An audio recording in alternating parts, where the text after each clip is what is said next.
Hello students, this is RP Singh. Welcome to this channel learn maths with RP Singh. आज इस video में शिक्षा निदेशालय द्वारा उपलब्ध कराई गई कक्षा 9 गणित की वर्कशीट नंबर 51 लेते हैं। इसका टॉपिक है दंड आलेख। तो आपने पिछली कक्षा में भी दंड आलेख बनाना सीखा होगा। दंड आलेख आलेखों का एक चित्रीय निरूपण होता है जिसमें प्रायः एक अक्ष, मान लीजिए एक्स अक्ष पर एक चर को प्रकट करने के लिए एक समान चौड़ाई के दंड खींचे जाते हैं जिनके बीच में बराबर बराबर दूरी छोड़ी जाती है। तो इसको हम एक उदाहरण के माध्यम से समझते हैं। उदाहरण एक है, दी गई सारणी किसी परिवार की विभिन्न मदों में होने वाले मासिक व्यय को निरूपित करती है। इन आंकड़ों को एक दंड आलेख द्वारा प्रदर्शित कीजिए। तो यहाँ पर मद दिया है और खर्च या व्यय रूपों में दिया गया है। एक परिवार का है, वह परिवार मकान किराए पर 3,000 रुपये, भोजन पर 3,400 रुपये, शिक्षा पर 800 रुपये, बिजली पर 400 रुपये, परिवहन आने जाने पर 600 रुपये तथा बाकी और खर्चे मिलाकर 1,200 रुपये एक महीने में इस तरह से खर्च करता है।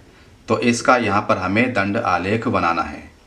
तो दंड आलेख बनाने के लिए हम क्या करते हैं, हम यहाँ पर एक्स अक्ष तथा वाई अक्ष लेते हैं।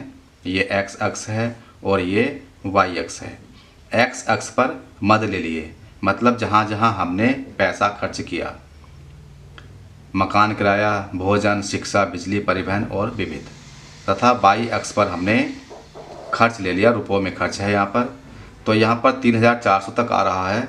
तो ये 3,400 लाइनें तो आएंगे नहीं। तो इसके लिए हम क्या करते हैं, वाई अक्ष पर एक पैमाना मान लेते हैं कि एक इकाई लंबाई जो है वो 200 रुपये को प्रदर्शित करेगी। तो एक इकाई लंबाई 200 रुपये, इसका मतलब 3,000 रुपये के लिए हमें 200 से भाग कर लेंगे तो 15 इकाई चाहिए। 3400 के लिए 17 इकाई, सभी को 200 से भाग कर लिया तो जितना आ रहा है उतनी इकाई लंबाई की हमें ज़रूरत वाई अक्ष पर पड़ेगी। तो ये यहाँ पर निशान लगा दिया गया है 200, 400, 600, 800, 1000 इस तरह से करके। और फिर एक इकाई दूरी छोड़कर, एक खाना छोड़कर अगले खाने में निशान लगाया है 3,000 पर। तो 3,000 15 लंबाई पर आ जाएगा। तो यहाँ पर 3,000 का निशान लगा दिया गया है और इसको कॉलम को पूरा कर लिया गया है। इस प्रकार 3400 के लिए ये यहाँ पर आ जाएगा, इसको पूरा कर लिया गया है। तो सभी कॉलम पूरे कर लिए गए हैं। यहाँ पर एक कॉलम तथा दूसरा कॉलम, एक दंड तथा दूसरे दंड के बीच में एक गैप है, अंतर दिया गया है। तो इस तरह से हम दंड आलेख बना सकते हैं। तो इस दंड आलेख को देखकर हम सीधे बता सकते हैं कि किस मद में सबसे ज़्यादा पैसा खर्च हुआ।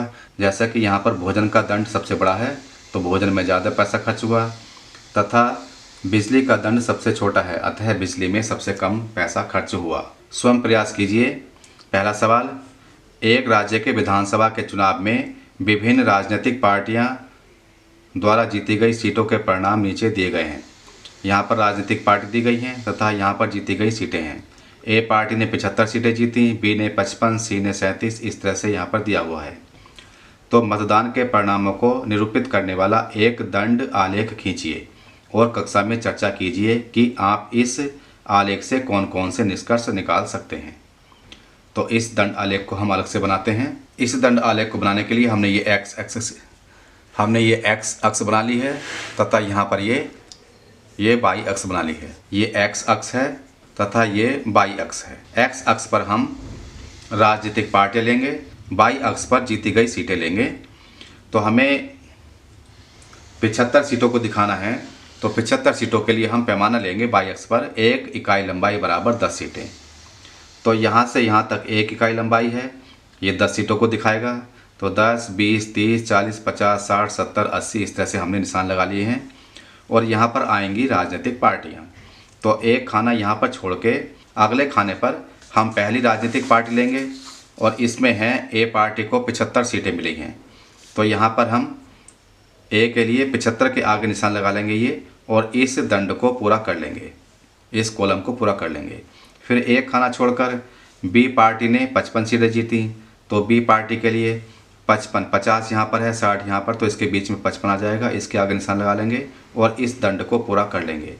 इसी प्रकार से आगे भी हम गैप करके सी पार्टी के लिए 37, डी के लिए 29, ई के लिए 10 तथा एफ के लिए 37 पर निशान लगाकर इन दंडों को पूरा कर लेंगे और ये दंड इस तरह से बन जाएंगे।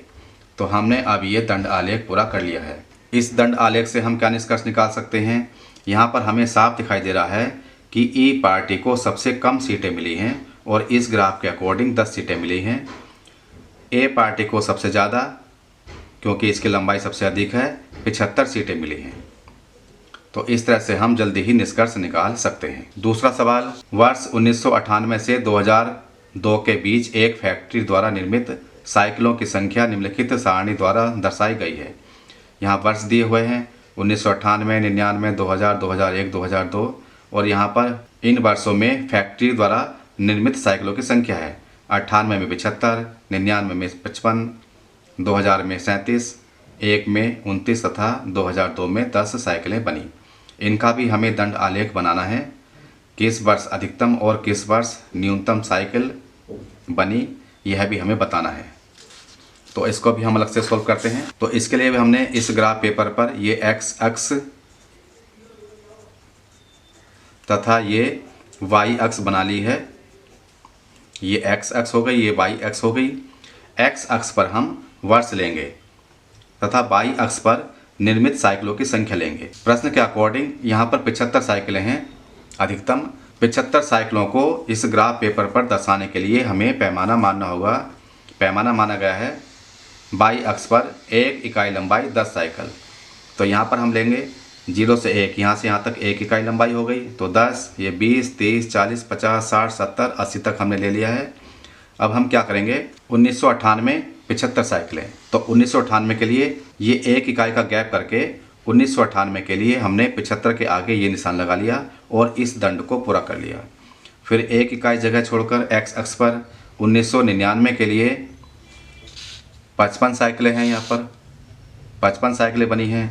तो 55 के लिए 55 के आगे 50-60 के बीच में 55 के आगे हमने निशान लगाया और इसको पूरा कर लिया। इसी तरह से 2000, 2001 और 2002 के लिए भी हमने ये दंड पूरे कर लिए। अब ये दंड आलेख बन चुका है। इसके माध्यम से हम बता सकते हैं कि 2002 में सबसे कम साइकिलें निर्मित हुई और इनकी संख्या केवल 10 है तथा 1998 में सबसे अधिक साइकिलें निर्मित हुई और इनकी संख्या 75 है। इस तरह से ये वर्कशीट पूरी हो चुकी है। अगर ये वीडियो आपको अच्छी लगी हो तो इसको लाइक करें, शेयर करें, चैनल को सब्सक्राइब करके बेल आइकन प्रेस कर लें, जिससे कि आगे आने वाली वीडियोस के नोटिफिकेशंस आपको मिलते रहें।